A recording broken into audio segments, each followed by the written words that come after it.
তুই কাঁদছিস কেন? সোয়া ঠিক হয়ে যাবে, কান্না বন্ধ কর। শান কপালের ঘাম মুছে রুমে পায়চারি করতে থাকে। পিটপিট করে চোখ খুলতেই সোহার ঝাপসা দৃষ্টি আগে শান আর ইমনের দিকে যায়। ইমন ফোন করছে বারবার কাউকে, আর শান অস্থিরভাবে পায়চারি করছে। সোহা পুনরায় চিনচিন ব্যথা অনুভব হতেই সোহা ব্যথায় কুঁকড়ে উঠে ঠোঁট কামড়ে বড় একটা নিঃশ্বাস নেয়। চোখের কার্নিশ বেয়ে পানি পড়ল। শান সোহার গলার শব্দ শুনতে পেয়ে ছুটে সোহার কাছে এসে বসে।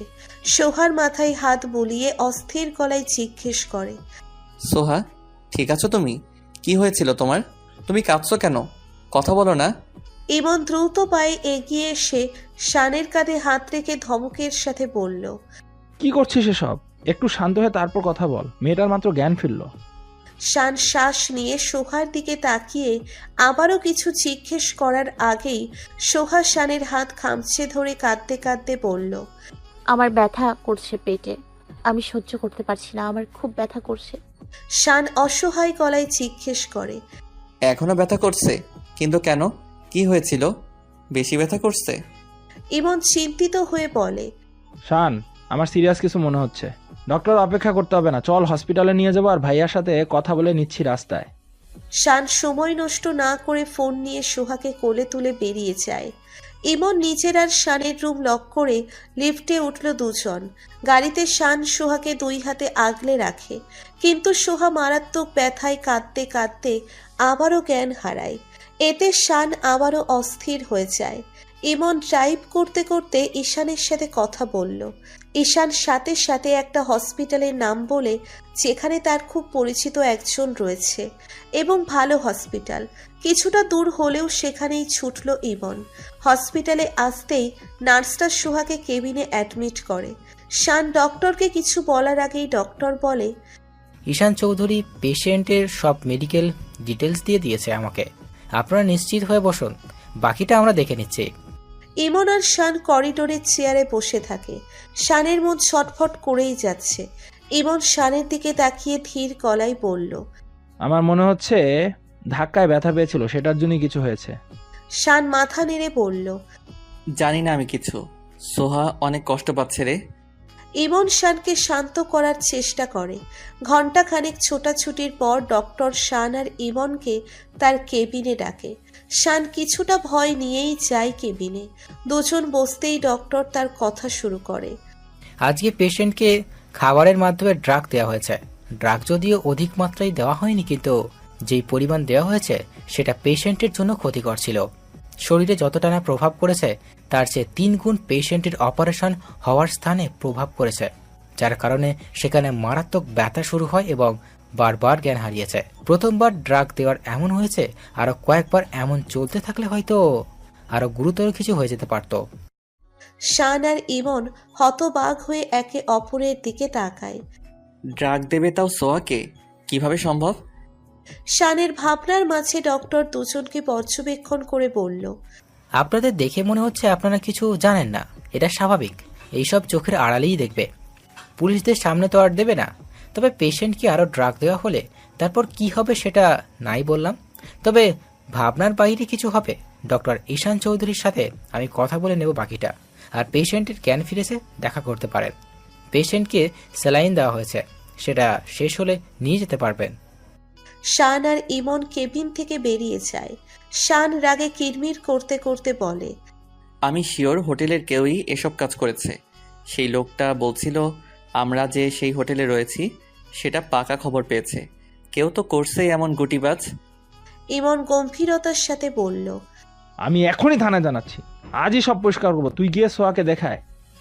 শান মাথা নেড়ে সোহার কেবিনে যায়। সোহা চোখ বন্ধ করে শুয়েছিল। দরজা খোলার শব্দ পেয়েই চোখ খুলল। শানকে দেখে মলিন হাসল সোহা। শানের পা চলা সেখানেই থেমে যায়। সোহার মলিন হাসি দেখে শানের বুকটা পড়ে যাচ্ছে। বারবার মেয়েটা কষ্ট সহ্য করছে, শানের একদম সহ্য হচ্ছে না। বহু কষ্টে ভারী বুক নিয়ে সোহার পাশে গিয়ে বসে। শান আবদারের সঙ্গে বলল, বউ, তোমাকে একটু আদর করতে পারি? শানের এমন কথা শুনে সোহা কিছুটা ভ্যাবাচ্যাকা খায়।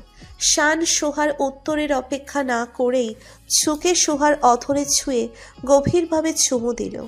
সোহা ক্যানেলাবিহীন হাত দিয়ে শানের শার্টের কলার ধরল আলতোভাবে। শান আবারও কপালে আর গালে অধর ছুঁয়ে সোজা হয়ে বসল। এক হাতে সোহার হাত মুঠোয় পুড়ে নেয়, অন্য হাতে সোহার গাল আতুরেভাবে আঁকড়ে ধরে ব্যথাতুর কণ্ঠে বলল, তোমাকে বারবার কষ্ট পেতে দেখে আমার আর ভালো লাগছে না। তুমি আমাকে কিছু জানাওনি আজ। আমাকে কি ফোন করা যেত না? শানের অভিমান ভরা কণ্ঠস্বর শুনে সোহা ধীর গলায় বলল, আপনি যাওয়ার পর থেকে আমার মাথা ঘুরছিল আর গা গুলিয়ে আসছিল বারবার, কিন্তু কিছুক্ষণ পরেই হঠাৎ মারাত্মক ব্যথা শুরু হয়। ফোন চার্জে লাগানো ছিল, তাই ফোন করতে পারিনি। যখন সহ্য করা মুশকিল হয়ে পড়ছিল তখনই বিছানা থেকে নামতে গিয়েছিলাম, কিন্তু তারপর চোখ খুলে আপনাকে আর ইমন ভাইয়াকে পেয়েছিলাম। শান দীর্ঘ নিঃশ্বাস নিয়ে সোহার মাথায় হাত বুলিয়ে দিয়ে বলল, বুঝেছি, এখন সব ঠিক আছে, আর চিন্তা করতে হবে না। তোমার ব্যথা কমে গিয়েছে, এখন নিয়মিত ওষুধ খেলে বাকিটা ঠিক হয়ে যাবে। একটু পর আমরা চলে যাব, ঠিক আছে? সোহা সাই দেয়। রাত 9টার মধ্যে শানরা হোটেলে ফিরে আসে। সোহাকে রুমে রেখেই শান আর ইমন পুলিশদের নিয়ে হোটেলের কর্মচারীদের জেরা করতে থাকে আর সিসিটিভি ফুটেজ দেখতে থাকে। সিসিটিভি ফুটেজ দেখে একজনকে সন্দেহ হলে তাকে কঠিনভাবে জেরা করা হলে সব বলতে বাধ্য হয়। সেই গ্যাংয়েরই লোক ছিল সে, তাই ইচ্ছে করে এমন করেছে সোহার সাথে। পুলিশরা সব শুনে তাকেও নিয়ে যায়। শান আর ইমন চার রুমে চলে যায়। ডিনার টাইমে 3 জন রুমেই ডিনার করে নেয়। রাতে সোহা গুটিসুটি মেরে শানের বুকে শুয়ে রয়েছে। শান বাড়িতে সব কথা বললেও সোহাকে এখনো ড্রাগের ব্যাপারে বলেনি। শান সোহাকে ঘুম পাড়াতে ব্যস্ত, কিন্তু সোহা শানের বুকে আঁকিবুকি করতে ব্যস্ত। শান গম্ভীর গলায় বলল, তুমি কি ঘুমাবে না? তোমাকে রেস্ট করতে বলেছে ডক্টর। সোহা মুখ তুলে শানের দিকে তাকিয়ে বলল, আচ্ছা, কালকে আমরা ঘুরতে যাব না? শান ভ্রু কুঁচকে সোহার দিকে তাকালো, তারপর বলল, কিসে ঘুরতে যাবে? অসুস্থ না তুমি? সোহা মুখ ফুলিয়ে বলে, কেস শেষ করে আমাদের ঘোরার কথা ছিল, এখন এসব বলে আমাকে আটকাতে পারবেন না। শান গম্ভীর গলায় বলল, ঠিক আছে নিয়ে যাব, তবে কালকে নয়, পরশু থেকে কালকে কোথাও যাওয়া হবে না। কোনো আবদার শুনছি না আর। সোহা ঠোঁট বাঁকিয়ে হেসে বলল। তাহলে অন্য কিছু হবে। শান ভ্রু কুঁচকে বলল, অন্য কিছু মানে কি হবে? কি ঘুরছে তোমার মাথায়? সোহা উত্তর না দিয়ে মিটমিট করে হাসতে থাকে। সকালবেলা সোহা রেস্টের উপরেই থাকে। শান সোহাকে বিছানা থেকেই নামতে দিচ্ছে না। দুপুরে খাবার খাওয়ার পর সোহার সাথে সাথে শানও ঘুমিয়ে পড়ে। বিকেলে ঘুম থেকে উঠে ফ্রেশ হয়ে শান ব্যালকনিতে গিয়ে দাঁড়ায়।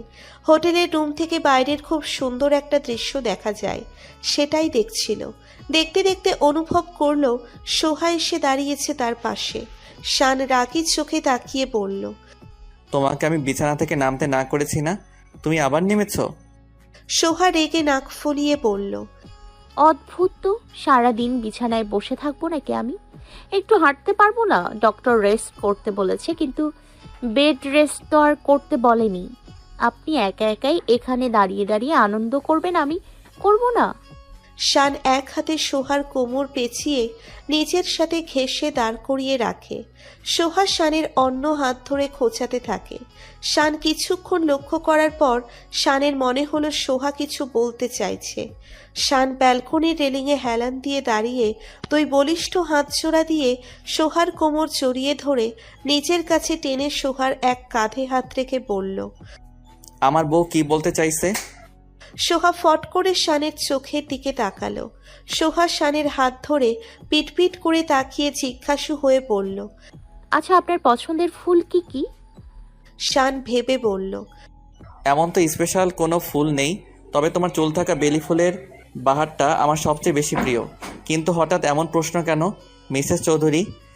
সোহা কথাটা এড়িয়ে যাওয়ার জন্য ভাবার ভান করে বলল, মিসেস ওয়ার্ডটা থেকে মিস ওয়ার্ডটা কিউট, তাই না?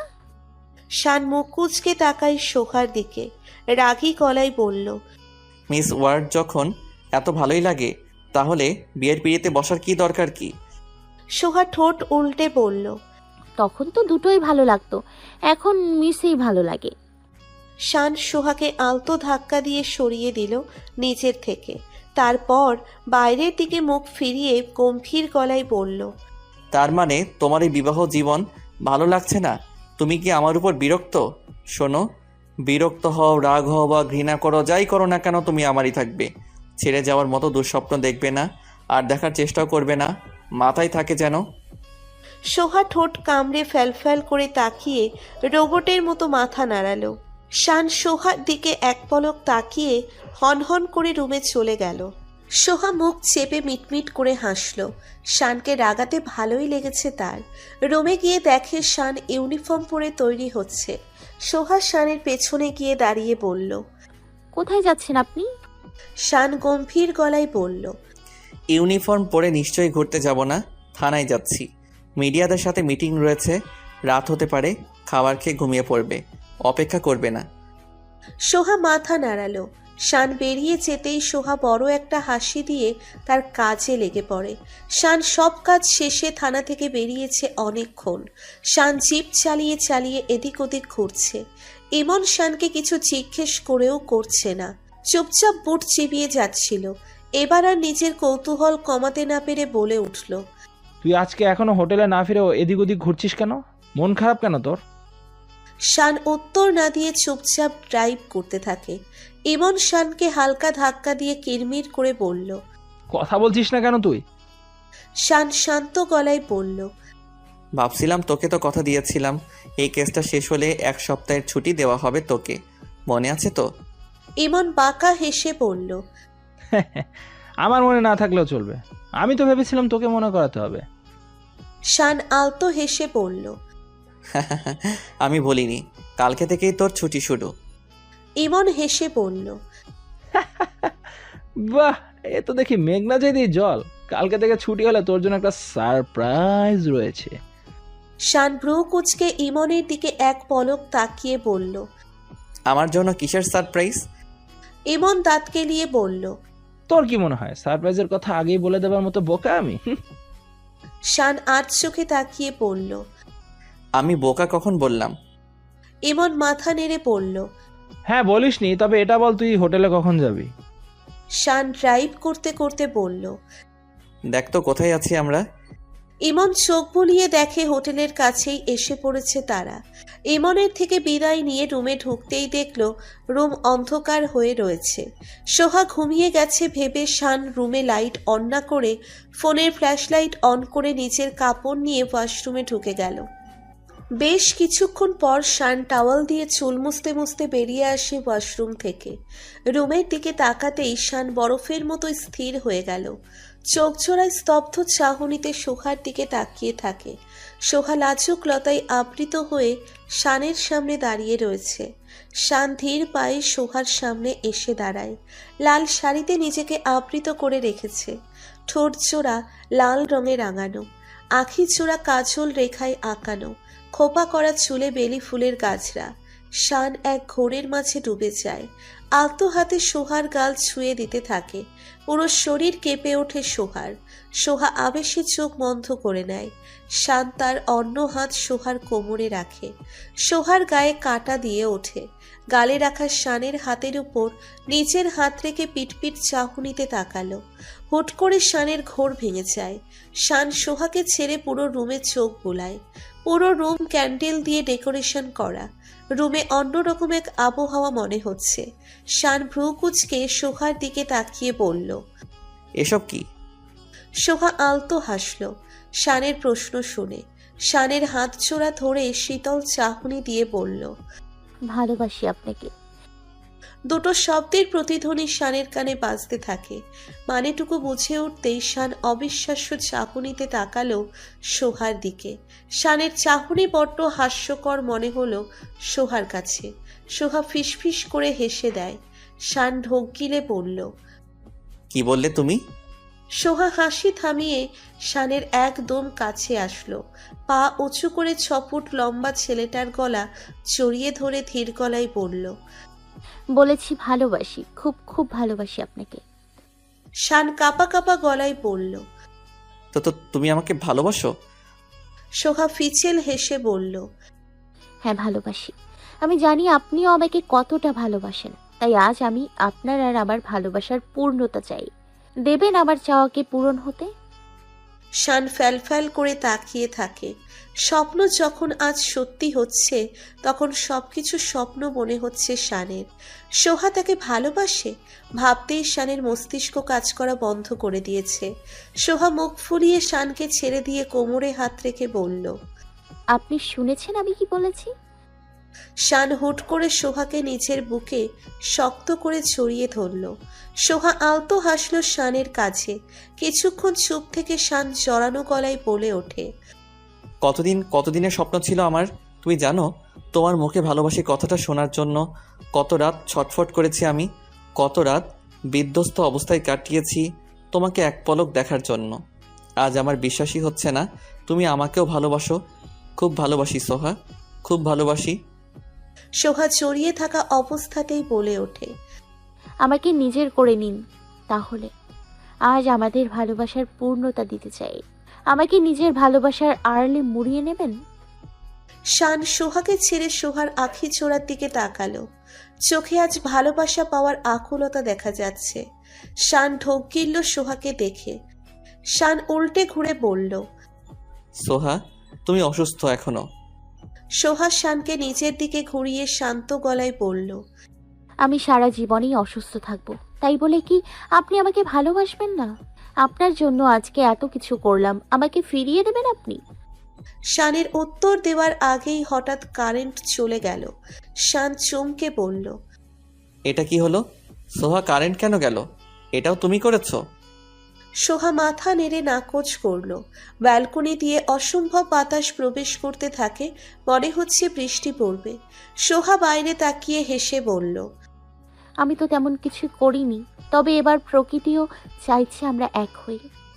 শান ঠোঁট বাঁকিয়ে হেসে সোহার কোমর জড়িয়ে নিজের সাথে মিশিয়ে ফিসফিস করে বলল, প্রকৃতির চাওয়া আর তোমার চাওয়া এক হলে তো সেটা পূরণ করতেই হবে। সোহা লাজুক হাসি দিয়ে শানের বুকে মুখ লুকায়। শান সোহাকে কোলে তুলে বিছানার দিকে এগিয়ে গেল।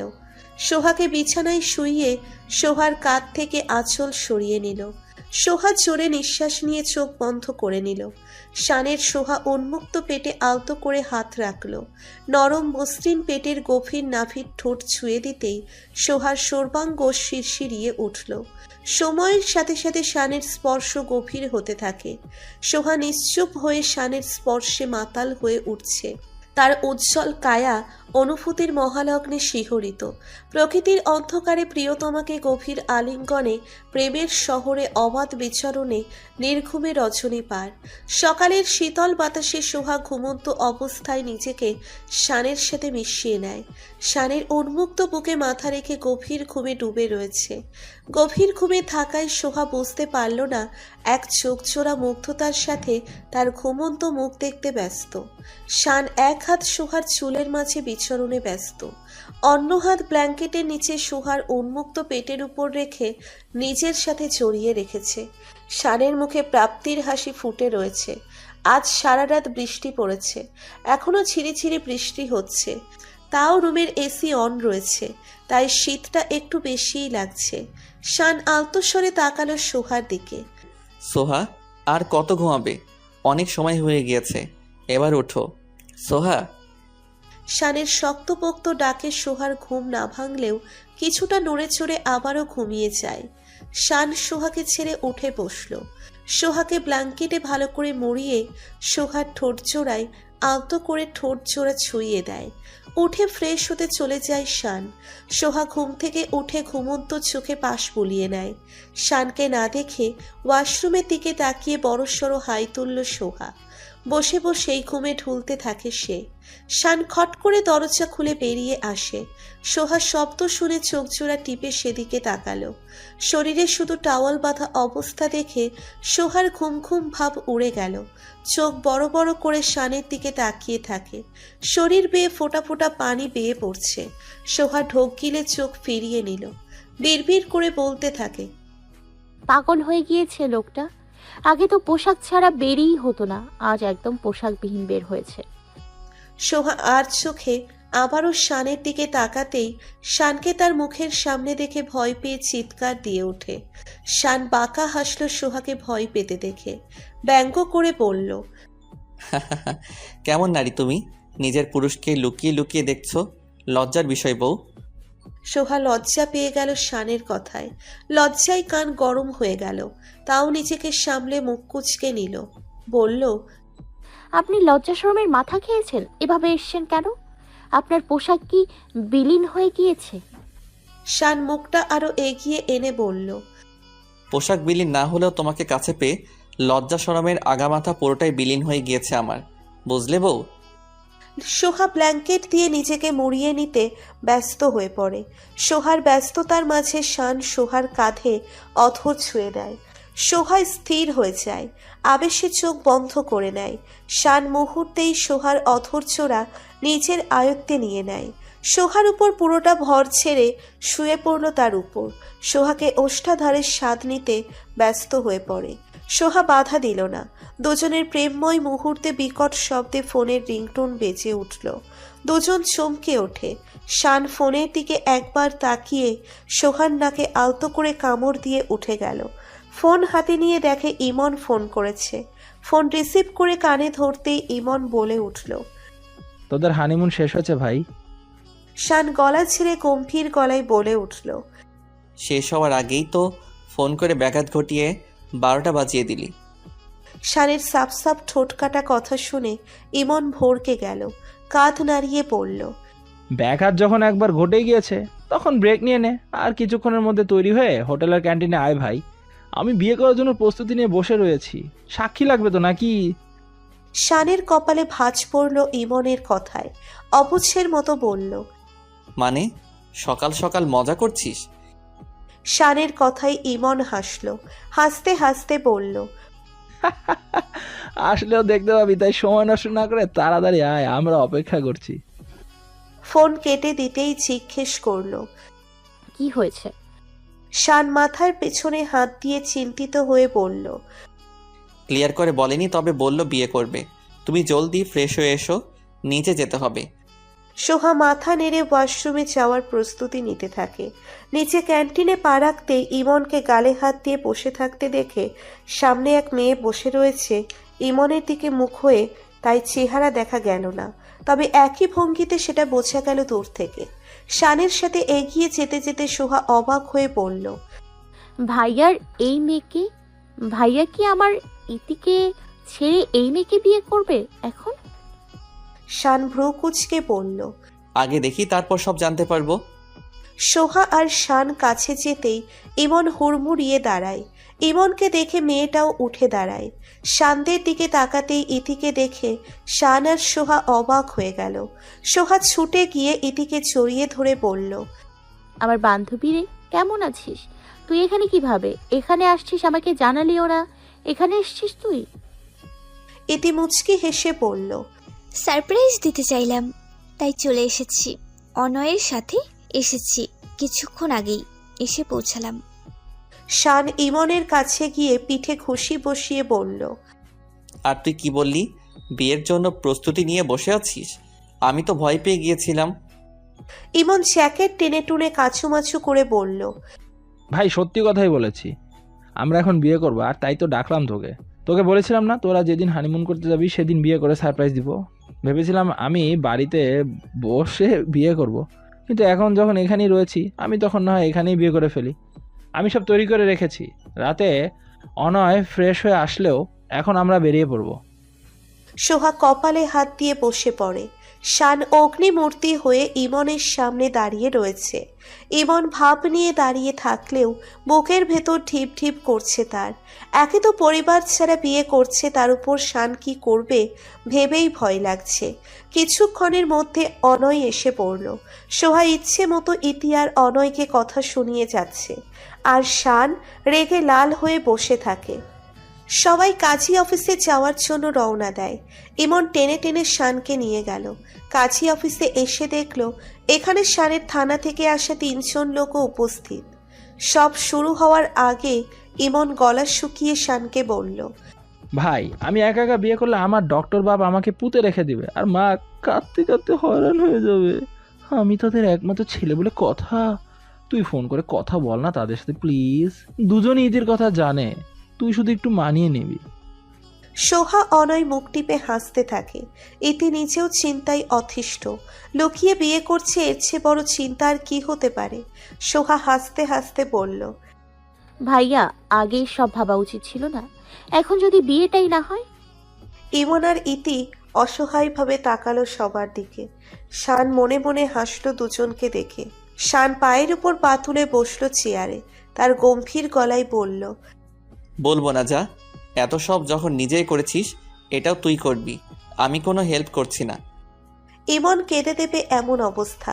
ইমন ইতির সামনে গিয়ে কাঁদো কাঁদো হয়ে বলল,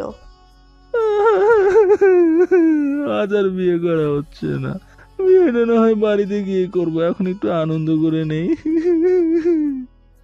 অন্য সময় হলে ইতি ইচ্ছে মতো ইমনের সাথে রাগ ঝগড়া করত, কিন্তু এখন নিজেও পরিস্থিতি অনুভব করতে পারছে, তাই সাই জানালো। শান দুজনের অবস্থা দেখে শব্দ করে হেসে দিল। ইমন অসহায় চাহনি নিয়ে তাকালো। শান ফোন নিয়ে বেরিয়ে গেল। সোহাও পিছু পিছু ছুটল। শান বেরিয়েই ডক্টর আসফিকুর রহমানকে ফোন লাগায়। ফোন রিসিভ হতেই দুজন সালাম আদান প্রদান করে। ডক্টর আসফিকুর রহমান বলে ওঠে, কি খবর, কেমন আছো ইয়াংম্যান? আর আমার অপদার্থ ছেলের কি খবর বলো? শান জিভ দিয়ে শুষ্ক ঠোঁটছোড়া ভিজিয়ে সোহার দিকে এক পলক তাকিয়ে বলল, আলহামদুলিল্লাহ সব ঠিক আছে। তবে আঙ্কেল, তোমার অপদার্থ ছেলে তো বড়সড় কাণ্ড করে বসেছে। ইতিকে বিয়ে করবে বলে রাতেই সব ঠিক করে রেখেছে, আমাকেও জানায়নি। আর এখন বিয়েতে বসে কাঁপছে, তোমাদের কি বলবে সেই ভয়ে। বিয়েও আটকে রয়েছে, কি করব বলো তো? ডক্টর আশফিকুর রহমান অবাক গলায় বলল, বাহ, আমার ছেলে বিয়ের পিড়িতে বসে আছে, চিন্তার বিষয় বুঝলে শান? তার মা জানলে তো কেটে কুটে সাগর বানাবে। আচ্ছা এক কাজ করো, শুভ কাজে দেরি করা ঠিক না, বিয়ে দিয়ে দাও। ওর মাকে না হয় বুঝাবো আমি, পরে তো অনুষ্ঠান করে বিয়ে দেবই। শান জানত ডক্টর আসফিকুর রহমান এক কথায় রাজি হয়ে যাবে। শান আলতো হেসে বলল, সে না হয় দিয়ে দেব, তবে ইতির মা বাবার কি হবে? ওদের সাথে কথা বললে তো ঝামেলা হতে পারে। ডক্টর আসফিকুর রহমান হেসে বলল, সবার সাথে কথা বলা যাবে, তোমরা আসলে সবাই মিলে মিটিংয়ে বসা যাবে। আর আমি যত দূরত্ব শুনি ইমনের থেকে, ইতির বাবাও ইমনকে পছন্দ করে। আমার মনে হয় তেমন ঝামেলা হবে না। এবার শুভ কাজ সেরে ফেলো, আর আমার অপদার্থ ছেলেকে বলে দেবে বিয়ে হচ্ছে, তবে হানিমুনে যাতে না হয় সেটা সবার মানার পরই হবে। শান সাই জানিয়ে ফোন কেটে দিল। সোহা চিন্তিত চেহারায় শানের দিকে তাকিয়ে রয়েছে। শান হেসে সব জানায়। সব শুনে সোহা অবাক স্বরে বলল, আঙ্কেলকে একদমই অন্যরকম মনে হচ্ছে। শান হেসে বলল, হ্যাঁ আঙ্কেল একদম ফ্রি সবার সাথে। আঙ্কেলের কথা ব্যবহার দেখে সবাই মনে করবে কতদিনের চেনা পরিচয় তাদের। শান আর সোহা ভেতরে গেল। সবাইকে বলে বিয়ের কার্যক্রম শুরু করে। ইমন আর ইতি চান ফিরে পায়। দুজন বিবাহ বন্ধনে আবদ্ধ হতেই শান মিষ্টি কিনে আনালো। অনয় মিষ্টি খেতে খেতে আফসোস স্বরে বলল, তোমরা সবাই ডাবল ডাবল হয়ে গেলে, এখন আমি একাই সিঙ্গেল। ভাবছি আজই চলে যাব, তোমাদের মাঝে নিজেকে অসহায় মনে হবে। শান ইমনের দিকে তাকিয়ে বাঁকা হাসে। চিন্তা নেই শালাবাবু, আঙ্কেলের শর্ত হলো ওদের বিয়েটাই শুধু হবে, এর চেয়ে বেশি কিছু যেন না হয়। তো দুজন সিঙ্গেলদের মতোই থাকতে হবে, শুধু ঘুরবে ফিরবে আর আমার বউয়ের সাথে আমার প্রেম দেখবে। ইমন মুখ লটকিয়ে তাকিয়ে থাকে। ইমনের চেহারা দেখে সবাই হেসে ওঠে। হসপিটাল থেকে এসে সিমিকে নিয়ে ড্রয়িং রুমে বসলো সোহা। সালমা এসে দুজনকে ঠান্ডা পানি দিল। সোহার পানি খাওয়ার মাঝে সালমা বলল, ভাবে শান ভাই আসছে একটু আগে, আপনারা খুঁজতেছিল। সোহা এক পলক সিঁড়ির দিকে তাকিয়ে গ্লাস ট্রেতে রেখে বলল। কি বলেছো? সালমা তার দ্রুততার মুখ চালিয়ে বলল, বলছি মেজো ভাবে অসুস্থ হয়ে গেছে, তাই তাড়ি নিয়ে গেছে। ভাইয়া বলছিল হসপিটালে যাবে, কিন্তু খালাম্মা আর বড় ভাবি না করায় রুমে চলে গেছে। সালমার কথা শেষ হতেই নীলা আর শাহনাজ বেগম চলে আসলো। সালমাকে কাজে যেতে বলে শাহনাজ বেগম সিমির পাশে বসে বলল, এখন ঠিক আছিস মা? সিমি শাহনাজ বেগমের কাঁধে মাথা রেখে বলল। ঠিক আছিস এখন? নীলা সোহাকে জিজ্ঞেস করলো, তোমার ভাইয়া কিছু বলেছে? আর সামির কোথায়? সোহা বাইরের দিকে ইশারা করে বলল, সামির ভাইয়া আসছে আর ঈশান ভাইয়া আর সেই ডক্টর আপুর ব্যাপারে সব ভাইয়ার সাথেই কথা বলেছে। আমি তো শুধু বসেই ছিলাম। আচ্ছা, নাইশো আর টমি কোথায়? নীলা বিরক্ত গলায় বলল, তোমার নাইশো টমিকে নিয়ে খেলছে। পড়া শেষ করেই খেলা শুরু। ঘুমাবে নাকি পরে? আচ্ছা, তোমাকে ক্লান্ত লাগছে, গিয়ে ফ্রেশ হয়ে রেস্ট নাও। সোহা মাথা নেড়ে উপরে যেতে যেতেই স্বামীর ঈশান আসলো। ঈশান এসেই রেগে শাহনাজ বেগমকে বলল, সিমি তো প্রেগনেন্ট দেখে এখন একটু অসুস্থ, কিন্তু সোহার কি হয়েছে বলো তো? নিজের শরীরের খেয়ালই রাখে না। হসপিটালে গিয়ে অজ্ঞান হয়ে গিয়েছিল, তাও আবার সিঁড়ি দিয়ে নামার সময় ভাগ্য ভালো ছিল একজন নার্স পাশ দিয়ে যাচ্ছিল, না হলে আজকে কি যে হতো। সবাই সোহার দিকে তাকালো। সোহা ঢোক গিলে মাথা নিচু করে নেয়। স্বামীর ভ্রু কুঁচকে বলল, এইসব কখন হলো? আমি তো জানিই না। ঈশান রেগে বলল, সিমিকে কেবিনে নিয়ে যাওয়ার পর হাঁটছিল আশেপাশে, তখনই এমন হয়েছে। স্বামীর রেগে বলল, সোহা, নিজের খেয়াল নেবে কবে থেকে বলো তো? খাওয়া দাওয়ার নাম নেই, শুধু ছোটাছুটি। সবকিছু ঠিক রেখে চলা উচিত, তাই না? শানের সাথে কথা বলতে হবে আবার। সবাই একে একে সোহাকে কিছুটা বকা দিয়ে রেস্ট করার জন্য রুমে যেতে বলল। সোহা মাথা নেড়ে কেটে পড়ল। সোহা রুমে ঢুকে শানকে বিছানায় ল্যাপটপ নিয়ে কাজ করতে দেখল। সোহা কিছু না বলে ফ্রেশ হতে চলে গেল। শান শব্দ শুনে ওয়াশরুমে একবার তাকালো। সোহা এসেছে বুঝতে পারল। শান বালিশে মাথা রেখে ভাবতে থাকে দিনগুলো কিভাবে কেটে গেল। ইতি ইমনের বিয়ের 3 দিন পরই তারা চলে আসে ঢাকা। আসার পর বিয়ে নিয়ে ইতির মা বাবার সাথে কথাবার্তা হলো ইমনের মা বাবার সাথে। ইমনের মা বাবা ছাড়া সবাই কিছুটা রেগে গিয়েছিল তাদের হুট করে এমন বিয়েতে।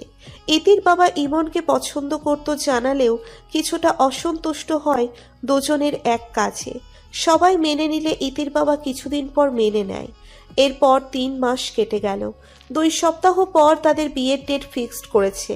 এই দুজনের বড় করে বিয়ের অনুষ্ঠান করা হবে তখন। সিমিও এখন 6 মাসের প্রেগনেন্ট, তাই মাঝে মধ্যেই হসপিটালে চক্কর কাটতে হয় অসুস্থ হয়ে গেলে। মোসফিক চৌধুরী আর শানের সম্পর্ক একদমই ভালো হয়ে গিয়েছে। আর তামিম এখনো সোহার পাগল, কিছু হলেই ছুটে আসবে মিষ্টি আপুর কাছে। শান সোহার ভালোবাসাও গভীর হচ্ছে দিনকে দিন। শানের ভাবনার মাঝে দরজা খুলে বেরিয়ে এলো সোহা। সোহা এসে চুপচাপ করে শানের পাশে শুয়ে চোখ বুজে নিল। শান চিন্তিত হয়ে সোহার মাথায় হাত বুলিয়ে বলল, কি হয়েছে? শরীর খারাপ? সোহা চোখ খুলে আস্তে করে বলল, একটু খারাপ লাগছে। শান সোহার গভীরভাবে ঠোঁটে ঠোঁট ছোঁয়ালো, তারপর কপালে চুমু দিয়ে উঠে দাঁড়ায়। হুট করে সোহাকে কোলে তুলে নিল। সোহা চমকালো না, কারণ মাঝে মধ্যেই শানের করা এমন হুটহাট কাজে অভ্যস্ত হয়ে গিয়েছে। শানের গলা ছড়িয়ে বুকে মাথা রেখে চুপটি করে থাকে। শান সোহাকে নিয়ে ব্যালকনিতে অগ্রসর হলো। ব্যালকনিটা খুবই বড় ছিল, তাই সোহার আবদারে ব্যালকনিতে খুব সুন্দর করে ছোট একটা তোষক পেতে বিছানা সাজিয়ে নিয়েছে। লাইটিং করে সাজিয়েও নিয়েছে সোহা। শান সোহাকে নিয়ে সেই বিছানায় বসে পড়ল। সোহার পেছনে বসতেই সোহা শানের বুকে পিঠ ঠেকিয়ে হেলান দিয়ে বসল। নিশ্চুপে কেটে গেল কিছুক্ষণ। নিস্তব্ধতা কাটিয়ে শান সোহার কানে ফিসফিস করে বলল, ভালোবাসি বউ। সোহার মাত্রই চোখ লেগেছিল।